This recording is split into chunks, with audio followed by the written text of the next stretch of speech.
Man, what is happening, my YouTube family? Of course, it is your boy B New. I'm coming at you on this Wednesday. And first and foremost, as always, want to send out positive vibrations and blessings to anybody who could be listening.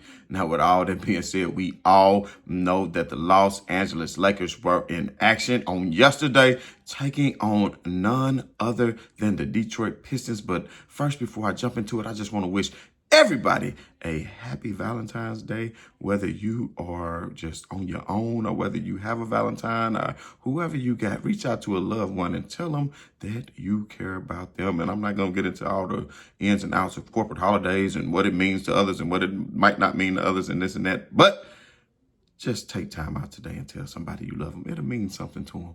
You know what I mean? Just as somebody reached out to you and told you the same. But anyway, let's talk about these Los Angeles Lakers, who are 3 games above 500 for the first time this season since early December, and they are trending upward. We can see, even though they have been battling through the injuries, they are without, of course, we know Cam Reddish. They are, of course, without Jared Vanderbilt, who has been a very integral part of what they were doing as they began to turn the corner. Of course, they're missing Max Christie, who was coming on strong in the absence of the other two aforementioned players that I just talked about. And of course, we know Vincent has been out for quite some time, but we have an addition of Spencer Dinwiddie, who played on yesterday and actually went out and had 31 minutes, which was good because, as we know by now, the Lakers blew out the Detroit Pistons really from wire to wire, as they should have. And this is a testament for the Lakers because sometimes they play up and down to their competition, which means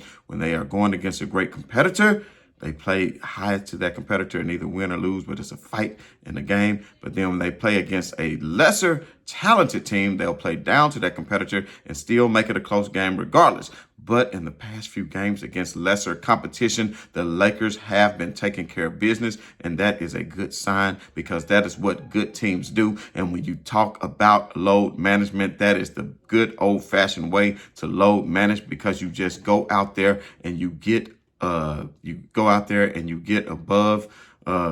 get ahead, get you a really big lead, and then you can sit up here and rest a lot of people. But one thing I do want to talk about, as we all know, and I don't know if you all know this by now, but LeBron James will not be playing tonight at Utah on the second night of a back-to-back, and I, for one, am not happy about that, only because if LeBron James, and they knew prior to, was going to rest, I would rather have him rest for the Detroit Pistons game, even though he gets a longer rest and, of course, has to take place in All-Star festivities.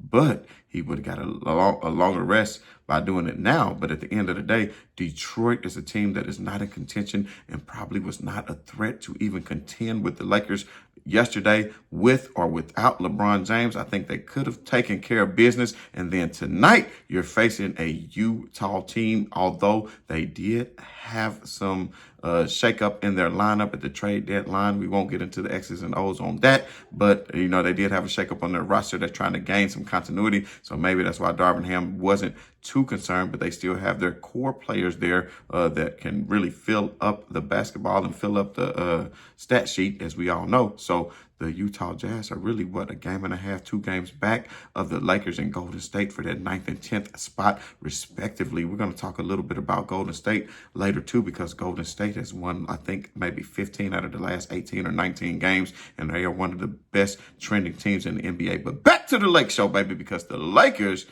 they have been one of the hottest teams in the month of February. They won 6 games in February. I think they're going to try to make it 7 tonight against Utah.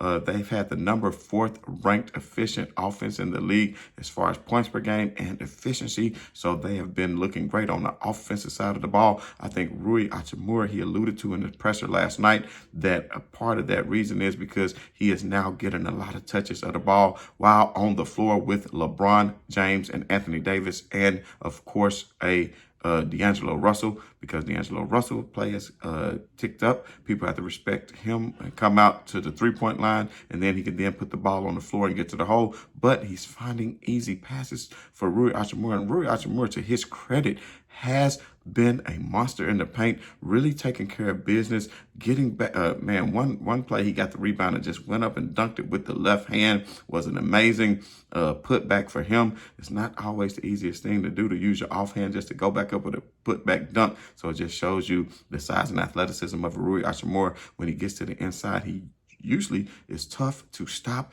and he has a great mid-range game as well, and he's capable of hitting threes, and that is what the Lakers need, is a player who can score at all three levels. And that's one thing that Vanderbilt didn't necessarily do. He was working on his three-point game, but Vanderbilt is such a menace on the defensive end. You can see that he creates a lot of havoc on other opponents' offense, and then that leads to turnover, quick transition points for the Los Angeles Lakers. But back to Rui Hachimura, shot 70% yesterday. Even though he didn't make a three, he was 0 out of 2 from three, but 7 out of 10 from field goals, 70%, had 5 rebounds, 2 assists, 15 points. He was plus 13. We know on the Lakers' last outing, all 5 players reached 20 points. And of course, they had the highest scoring first half ever, I think, with 79 points. So now we take a look at LeBron James, who, like I said, is sitting out tonight for the second night of a back-to-back. I am not happy with that, like I said before, but at the end of the day, he played 30 minutes on yesterday. I think he could go out and play some tonight, even though it's a higher elevation, but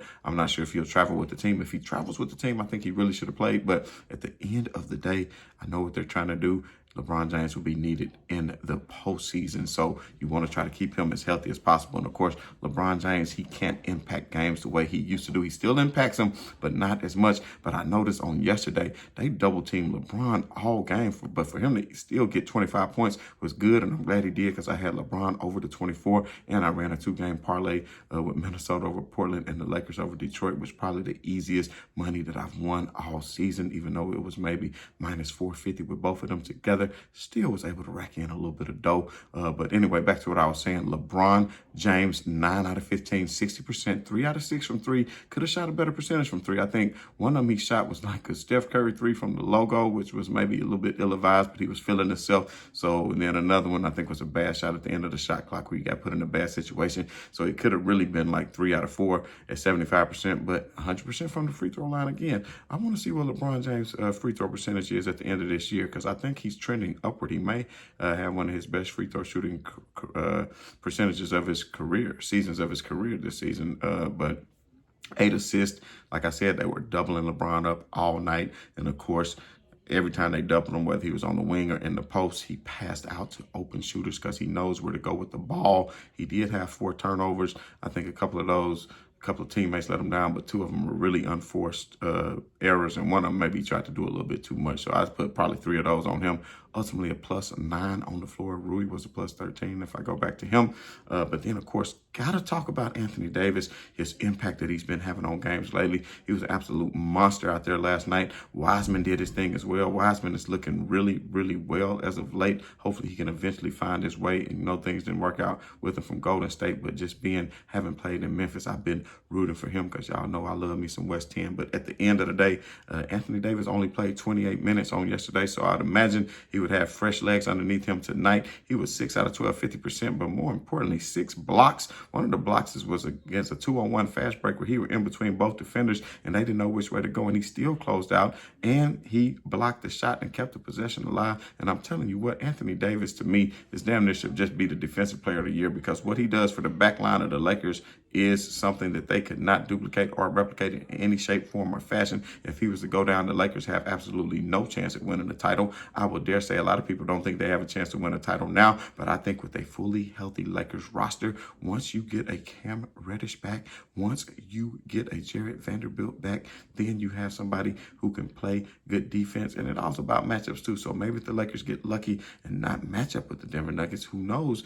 The Clippers could take them out. The Suns could take them out. And I would dare I say take the Lakers over the Suns in a 7-game series and the Clippers in a 7-game series if both teams are fully healthy. We've seen what the Lakers have been able to do against the Clippers this year. As of this year, they actually won 2 and only lost 1. And I believe on the last game against the Clippers, LeBron James did not play in that game. So Anyway, Austin Reeves yesterday, 32 minutes. He was only 3 out of 9, 2 out of 5 from 3, shot 40% from 3, did make all his free throws, 7 from 7, 15 points for Austin Reeves, did have 6 assists. So I love the way that the Lakers were moving the ball around, because if you look at the total assists for the Lakers, they had 32 assists, and that is a lot. You had 8 from LeBron, 6 from Austin Reeves, 7 from Spencer Dinwiddie. So got to talk a little bit about Spencer Dinwiddie. 31 minutes, only 2 out of 6. He had a couple of forced shots, but 2 out of 3 from 3, and that's what the Lakers need. If you count that up, that's 67% from the three-point line. That's exactly what the Lakers need as far as three-point shooting.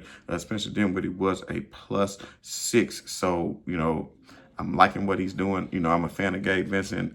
Gabe Vincent probably plays a little bit better defense, but we haven't seen a whole lot of him. Not like he can come back and get acclimated. I love the pickup by Spencer Dinwiddie. I love the size of Spencer Dinwiddie, because he's a lot taller than what people think. And the Lakers already have length, so if you can add length to the backcourt, then who knows, he might can help out with the teams like a Denver Nuggets that I was just talking about. Taurean Prince had a decent game coming off the bench again. I think he settled more into that role, even though he was thrust into that starting lineup role for most of the season. I think he's accepted where he is now, but 3 out of 5, 1 out of 2 from 3, that is good. And then, of course, Jackson Hayes, Mr. I be everywhere, Mr. Jackson Hayes, 13 minutes, but in those 13 minutes, 7 rebounds, and of course, only a couple of points. But Jackson Hayes constantly keeps balls alive. And like I said, while Vanderbilt is out, I really think Jackson Hayes can be somebody who can definitely disrupt things on the defensive side of the floor. So at the end of the day, I like how the Lakers are trending. I think they can still beat Utah tonight without LeBron James.